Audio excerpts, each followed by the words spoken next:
all my life, been grinding all my life. Sacrifice, hustle paid the price. Want a slice, got to roll dice, that's why all my life, I've been grinding all my life.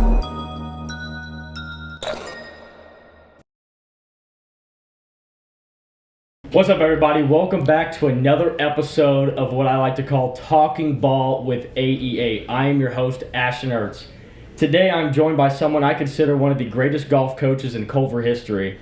He played golf at John Wood Community College and then played at Quincy University.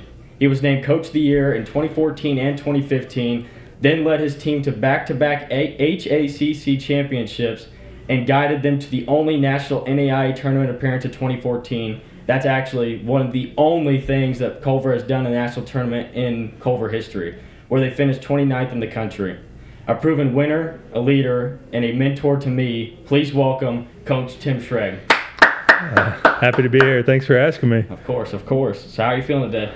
Yeah, we're doing good. Excited to be here. The studio looks awesome, man. Thank you. I really appreciate it. So the first question I have for you is, coaching here and when did you start, 2013? 2011. 2011, and then you stopped in 2022. 11 years.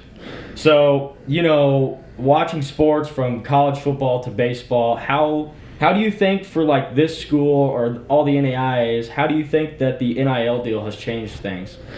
Yeah, it's crazy. I mean, between the NIL and the transfer portal, I mean, no matter what level you're at, you're going to have to adjust and get on board, or else you just have to get out. You see a lot of college coaches across country, longtime coaches getting out. They just can't be in it. In my family, I've had a relative who coached college baseball, and one of the first things they've asked him was, how much money am I getting? It's not about education anymore. It's, what can you do for me? And that's what looking out from the outside, Butler, yeah. great team. But, it's kind of weird to sit here and think about that's all that students care about. They don't care about the school aspect anymore. They just care about the baseball, football, golf side. Yeah, I mean, it's different for sure, but, you still, at this level, education still means a lot. We're lucky to have, kind of the family that Culver provides. The individual learning aspect was huge for us. Part of the way I recruited over here was talking about the 12-week, 3-week program, knowing your teachers, knowing who your professors are, because in golf in particular, we traveled and we missed full days of school. Basketball and football, they miss maybe half a day or a day, but for golf, we're missing 8, 9. Look at this guy.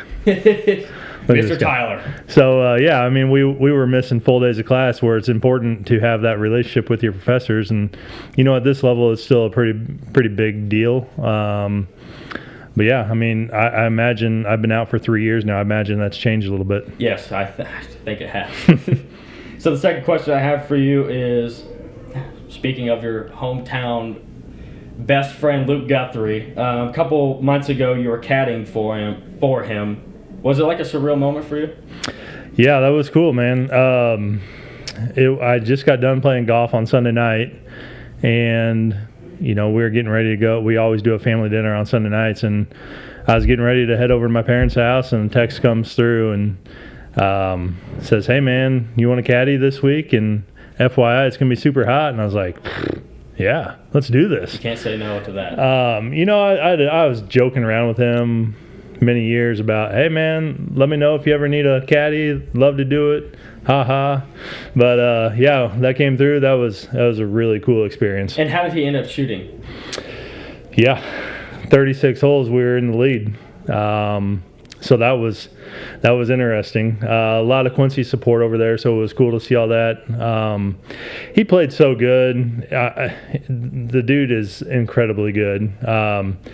It's just, you feel the adrenaline. You've been in a position he hasn't been in quite often. Working his way back. The dude's a stud. So he just got caught up in the moment, maybe just a little bit. And one thing when I was coaching, it's kind of a throwback here, but I asked him for advice on when my golf team started getting pretty good. And I said, "Man, what's one thing you can tell me that I can tell my team?" He's like, "You got to be comfortable being uncomfortable." So he got back in that situation where he hasn't been in the lead in a while.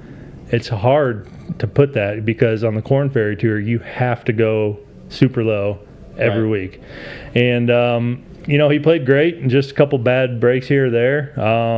He'll learn from it, and I'm confident that the next time he's in that position, he'll come out. How was the media, being the caddy for him? How was the media attention towards him? I know he doesn't. That's the semi-pro for golf, correct? I mean, it's comparable to a AAA. Okay. Yeah. So how was media for that sort of aspect when he's in the lead going into day 2? How was that for you to watch him being in part of that? Yeah, it's crazy. I mean, so day 1 he was going super low in the lead. You see his name on the top of the leaderboard, and you can see all the cameras coming out there. You can see the news coming out there, and there's interviews after the round. There's pictures everywhere. But I mean, he's used to it. But for me, it's man, that's pretty cool. Right. So third question I got for you is, if you were to play at one golf course, any golf course you could choose, PGA, anywhere, what golf course would it be? That's tough. I mean, there's 2 of them, and I don't know which one I'd put first. One of them being St. Andrews over in Scotland. That's where the game of golf started. And then obviously Augusta National. I mean, it's the Mecca. Right. That'd be like you playing at Fenway. Yeah, it'd be like a surreal moment. You probably would be shaking, blacking out while you're out there. I think, honestly, though, with the history of golf and the history, I'm a golf nerd, you got to go St. Andrews. Yes. It's just And if you were to get tickets to the Augusta National, would you go? I mean, I'd steal a divot. Yes. I mean, I don't know what I'd do. I heard it's incredibly hard to walk. I heard it's really hilly. I hope I find out one day. Yes.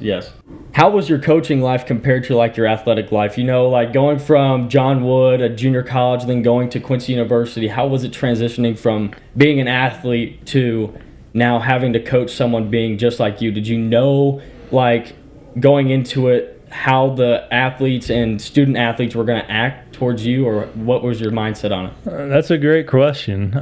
So at John Wood, I never thought I was going to be one to stick around in Quincy. I got a good offer from Coach Griffin at the time. There was a lot of area students that came over with us, so it made the transition a little easier. And then we got better. At John Wood, we won 4 tournaments in a row. We were ranked 2nd in the country. You can't ask for any more as a college athlete experience. After John Wood, you just kind of look for the best option. Quincy University provided the best option for me. Had a great time there. We were competitive. Over college, I think I won 4 tournaments individually. So had a decent career on the smaller level. A funny story though with that. So when I was at Quincy University, Pat Atwell was my AD, and Greg McVeigh was the assistant AD. Right. 2011, Greg McVeigh is the athletic director here at Culver. He's the one that gave me a call. I always thought it'd be fun to do something in golf. Right. I don't know what that looked like, whether it was at the course, whether it was coaching, whether it was giving lessons. So Coach McVeigh calls me maybe 3 weeks before school. Hey, we need a golf coach. I'm like, yeah, man, that sounds fun. Let's do it. So here I am at 25 years old, and I start coaching. I played high school golf against some of those kids. So it was kind of interesting. Right. Now you've got to listen to me, guys. I played against you, a couple of years ago, and here I am coaching you. So there was definitely an adjustment period. I don't think I grasped what I was really getting into. But, you kind of get into it, you dive into it. Again, I had some connections that were in the coaching world, so it helped me along. And then you just set the standard. Boys, here are the rules. First rule was they didn't know how to dress. They're out there in cut-off T-shirts, gym shorts, basketball shoes. I'm like, this isn't going to work. We're here to get better. So anything I do, I want to get better. And, it took a couple of years, but we quickly won the conference tournament, and we had some success. And, my main goal as coach was always to provide a student-athlete experience. So, I recruited on, getting an education, playing the best courses, playing the best schedule under what we could control. And, we had a great time doing it. Right. Being a father and coaching Maggie into becoming hopefully the next big thing, how has it been for you seeing her grow into a golfer and as a person as well? I mean, Magnolia is the sweetest girl I've ever met. I don't know how she is mine. She's the sweetest girl I've ever met. I just want to keep everything fun for her right now, though. So she's involved in literally everything. It's dance, gymnastics, golf, basketball. I've actually got a basketball tournament this weekend in Barrie, and we're going to see how this goes. Coaching 10 first grade girls. Oh, you're coaching that? Oh, absolutely. Oh yeah. So it's fun. Just try to keep her involved, engaged, and when it's time to quit, we quit. Right. But just want to have fun with her, and hopefully the light bulb clicks because she's got some pretty good talent. I've seen some videos, and she's pretty good at golf. She hits it well. It's just like anybody. Right. Congrats on your hole-in-one, by the way. Thank you so much. That's incredible. That's so hard to do. And I literally could not believe it. Actually, the next question I had for you was, how was hitting your first hole-in-one? How did you react? How did it feel? I don't know if you've hit one. I'm assuming you have. I have 3. Oh. The first one was crazy. I'm sure just like yours. Yes. First one was in Pittsfield, Illinois. Oh, it was a 2-man scramble. It was crazy because we're down on the second day. We're down to the last 3 holes. So number 7 over at Pittsfield. If you know that hole, it's like severe slope back to front. Yes. And Pittsfield on Memorial Day, they have 100 people behind the green, so it's a crazy atmosphere. It's cool. It's like their biggest thing that they do. Right. Sorry, if anybody from Pittsfield's listening, I'm giving you props. It's cool. But so the sun was setting a little bit. Hit a shot. I couldn't really see it because the sun was in our eyes. It's late at night, and all of a sudden you just hear bam. I'm like, oh my God. So I heard it hit the pin. It was right at the pin. I did know that.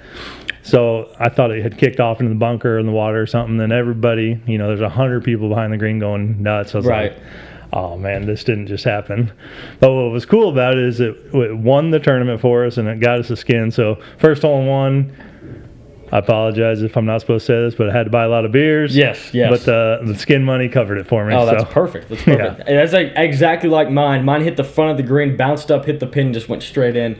And yours had 100 people, so I'll give you props to that. But I only had a group watching me, a Culver baseball player over here, and then my friend already down on the green. He's trying to find his ball. He's not very good. Sorry, Nashon, if you're watching this. He's not very good at golf. And I hit it, and the cart's up here. I threw my club up in the air. Sorry, Dad. And I threw my club up in the air, run down the hill, and I'm freaking out. The group over there, the Culver baseball player comes down. We're jumping up, and it was an exciting moment. It was up there on one of the best moments of my life. At least you had a witness. I've come close where I haven't had a witness before, and that's scary because, what do you do? But you can't do nothing. I would have called somebody. Hey, come out here. We've got a hole-in-one situation out here.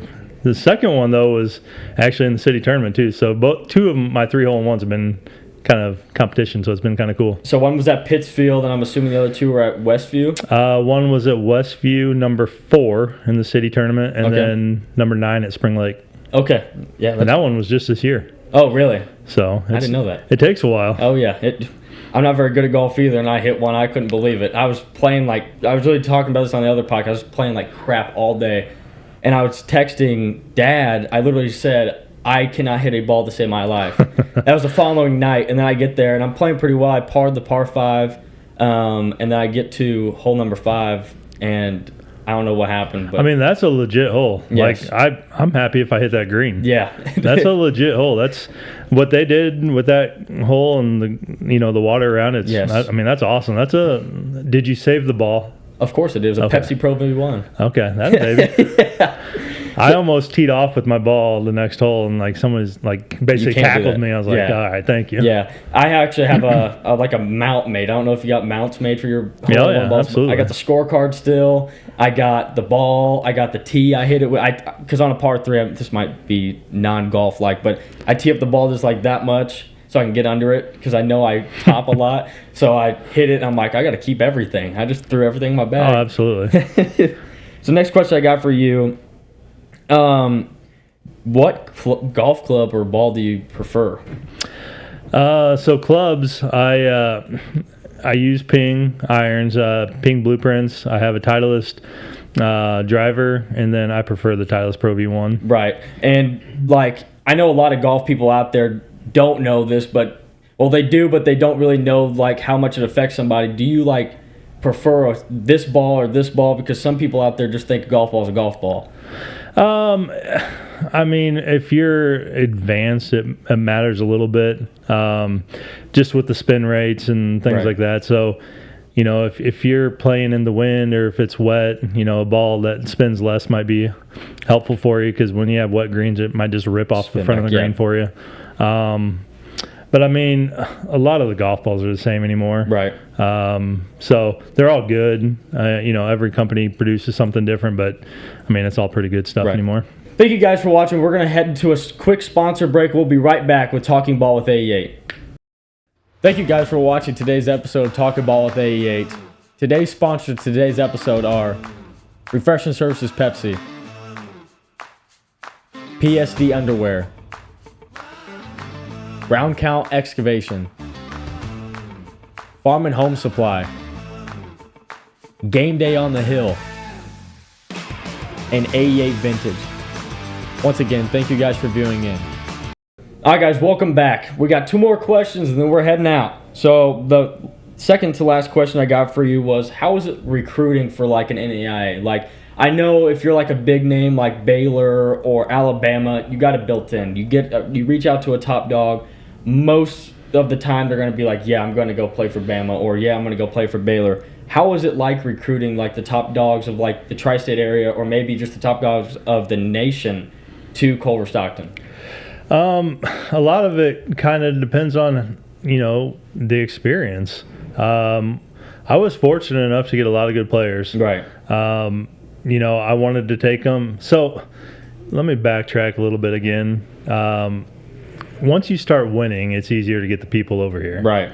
Once you start winning on a kind of a limited schedule, you kind of want to challenge yourself. So I was given the ability to go out and play some bigger tournaments. Right. And once you're playing those bigger tournaments, it doesn't really matter what level you're at. It's going to take a good score to win. So if you can provide a good student-athlete experience and a good schedule and a good education, I mean, it became pretty easy. You know, we played, so taking that a step further, we played 4 or 5 different PGA Tour courses. I mean, at an NAI level, we had one of the best schedules out there. Right. So we played, you know, TPC Southwind, where they play the FedEx Cup. We went down to Alabama every year, played Robert Trent Jones courses, played the Brickyard over in Indianapolis. I mean, that was, so just given this kind of experience meant a lot, and it made it a little bit easier. So if you're going up against, you know, obviously, if I'm going up against like I'm not even trying to get a kid going to Illinois. Right. But I had some good kids that could have gone to a little bit bigger school for sure. Right. So the last question I got for you might be hard to answer, but how hard was it stepping away from being a coach? Like, I know that you still play golf day-to-day basis. I talk to you every day almost. You play golf all the time. How hard was it, like, stepping away from the collegiate level, though? It was brutal. I mean, I love doing anything in golf. I've done junior golf programs, I've done junior clinics, done lessons, and it really tore me up. I mean, I love doing it. I didn't want to see the program go downhill. So, I mean, you can talk to Atwell a little bit about this. I mean, the decision was very, very difficult. I loved getting out there and competing. It was the one thing that kind of kept me competitive in the game. But yeah, it was time. I mean, Maggie was 3 years old at the time, and you know, when she's asking, why are you leaving again, it made it a little harder. Right. I still, you know, follow Culver very, very closely. They have a new coach this year that he actually played for me, so it's kind of cool to kind of help him through the process now that, you know, I was helped along the process along the way, and it's kind of cool to tell him the knowledge that I had and just stick it out. I mean, if you, again, no matter what you do, if you put the time in, the results will come, and, you know, that's what we did, and I hope that's what he's going to do too. I got it. So I just want you to tell the audience on what you have going on in your life. Not much. Just working, playing a little golf, trying to stay good at golf. Right. 6-year-old daughter's keeping me busy. Oh, yeah. Hey, Luke Guthrie, if you're watching, I'll caddy for you again, though. That was a pretty cool. You heard it here, Luke. You heard it here. That was a pretty cool experience. Yeah, man, just having fun, just trying to, keep the grind going. Again, my motto is always keep getting better. So no matter what I'm doing, whether it's working out, whether it's golfing, family life, just keep getting better. I got you.